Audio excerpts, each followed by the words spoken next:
انگریزی میں لے جا کر کے اس کے آگے وائی کا اضافہ ہونے سے باڈی یعنی جسم کا لفظ بن گیا۔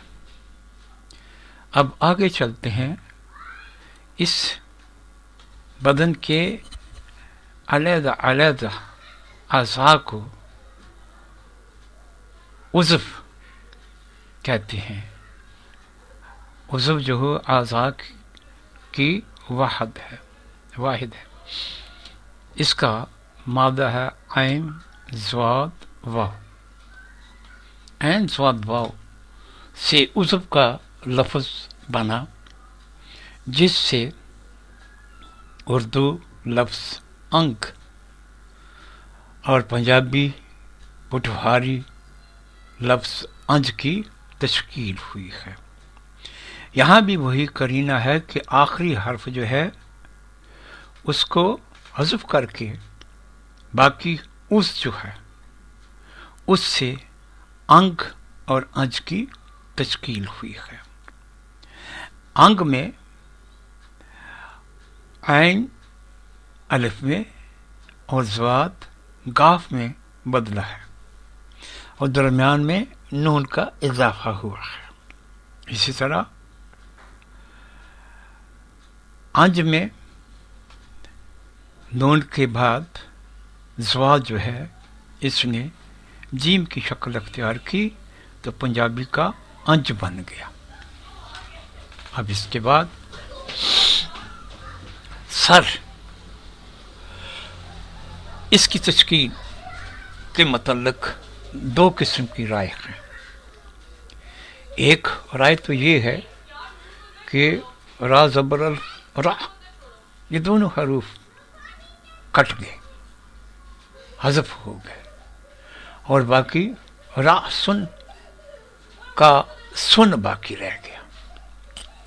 اب یہ سن کا جو ہے نون جو ہے وہ را میں تبدیل ہو کر کے سر کی شکل اختیار کر گیا۔ اس کے علاوہ دوسرا قیاس یہ ہے کہ یہ قاعدہ قلب سے تشکیل ہوا ہے۔ سر جو ہے وہ راس کے را اور سین دونوں کے مقام بدلنے سے راس سر بنا ہے۔ راس بدلنے مقام بدلنے کا مطلب یہ ہے کہ سین جو ہے وہ را کی جگہ آ گیا اور را جو ہے سین کی جگہ چلا گیا۔ اس طرح سر کی تشکیل ہوئی، اور یہ عام طور پہ ایسا ہوتا ہے جب دو حرفی الفاظ ذرا تیزی سے بار بار دہرائے جائیں، جیسے راسن راسر راسر راسر راسر راسر کہیں تو یہ سر کا تلفظ بھی بن جاتا ہے۔ اس کے بعد سننے کے لیے اللہ تبارک و تعالیٰ نے کان دیے ہیں۔ یہ کان کا لفظ جو ہے یا پنجابی میں جس کا تلفظ کان ہے، یہ اذن سے بنا ہے۔ اب اذن میں پہلا حرف جو ہے وہ تاریخی عمل سے حذف ہو گیا، پیچھے زن رہ گیا۔ اب زال اور نون کے درمیان الف کے حذافہ سے کان بن گیا۔ اور پنجابی اس کے زیادہ قریب ہے عربی کے، یہاں اضافہ کوئی نہیں ہوا زال اور نون کے درمیان، صرف پیش جو ہے وہ زبر سے بدل کر کے کن کی شکل اختیار کر گئی۔ اب کان اور کن کے بعد آنکھ جو بصارت کے لیے اللہ تعالیٰ نے عطا فرمائی ہے، اس کا ماخذ جو ہے وہ تلاش کرتے ہیں۔ آنکھ کے لیے ہندی میں نین کا لفظ بھی آتا ہے، پنجابی میں آنکھ کا لفظ آتا ہے، اور انگریزی میں آئی کا لفظ آتا ہے۔ اور آنکھ کے ڈھیلے کو پنجابی میں آنا کہتے ہیں۔ اب ان الفاظ کی عین سے تشکیل ہوئی ہے۔ کس طرح؟ عین کا عین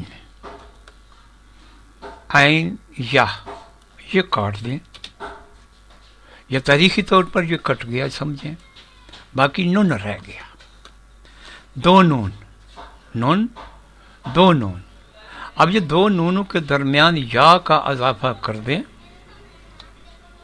یا کا اضافہ کر دیں تو یہ نین ہندی کا لفظ ہے، اس کی شکل اختیار کر لیتے ہیں. نین ہندی میں آنکھ کو کہتے ہیں.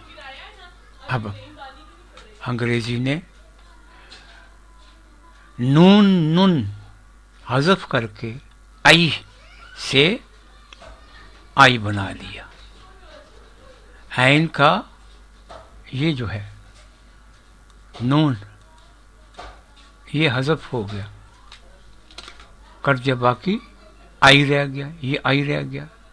یہ آئی جو ہے یہ انگریزی میں جا کر کے ای وائی ای کی املا کی صورت اختیار کر گیا، آئی بمعنی آنکھ. اب اس کی تائید میں ایک اور مثال آپ کے سامنے پیش کرتا ہوں کہ واحد متکلم کے لیے انگریزی میں آئی کا لفظ استعمال ہوتا ہے جو صرف ایک لیٹر آئی سے املا ہوتا ہے. تو اس کی تشکیل کیسے ہوئی؟